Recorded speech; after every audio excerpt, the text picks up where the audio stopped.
Recently, I went to Fort Lauderdale last week to visit my great mother's granny grave with my family.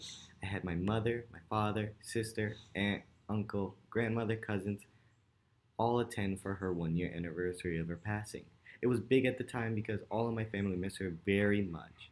The reason why I bring up my grandmother today for my special occasion is to help people give an idea of what type of person she was, how strong she was, and how she affected my life after her passing.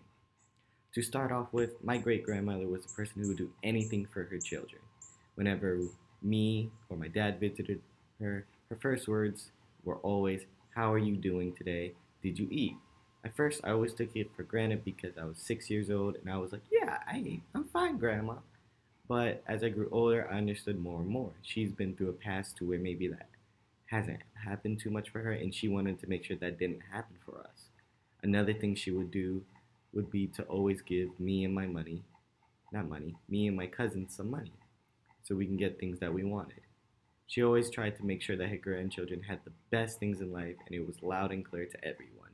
She would always get us toys whenever she was taking care of us, make sure we ate, of course, made us have so much fun. But right before her passing, when my grandmother grew older, she got weaker and weaker because of old age. One thing that never changed was her strong heart and determination. As she was hospitalized, whenever I visited her up in New York, her feelings were always the same. It would be, "Did you eat? How are you doing today? Do you need money?" And to me, that was very big because I didn't think that would happen. I thought that she would need more help than she was, but she tried to keep as positive as possible, and I respect that so much from her. One day, 1 year anniversary came. My father and all my family decided to come down to Fort Lauderdale to celebrate the life she gave in us. When we got to her grave, it was very emotional. My grandmother teared up a little bit, my dad teared up a little bit, and it made sense because even though she took care of me while my dad was at work, she also took care of my dad when my grandmother was at work. So we all had the same feeling towards it to where we knew that she sacrificed a lot to let us have a successful life that we have today. Once the ceremony was over, instead of the whole family like disparting and going back up to New York or going back home, we all decided to have a dinner together. And this is what made everyone united. Because of her, she brought our whole family together even after her death. And this is something that we'll always cherish.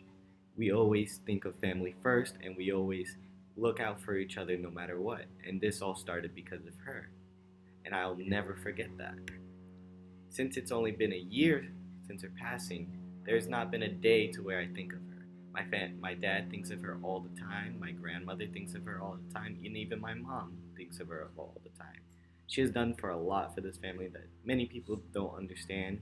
Just because she is my great grandmother, some people take it with a little bit of grain of salt, but we all know that your grandma takes a very big place in your heart, and that she does a lot of things that you won't understand when you're little, but that you understand when you get older. I wanted to give this eulogy because she is someone who has a special place in my heart. And I thought this special occasion of the family coming together to celebrate her was something that I wanted to let out and let people know about. I thought it was a great thing to talk about, and I hope that I'll be able to remember her for as long as I live.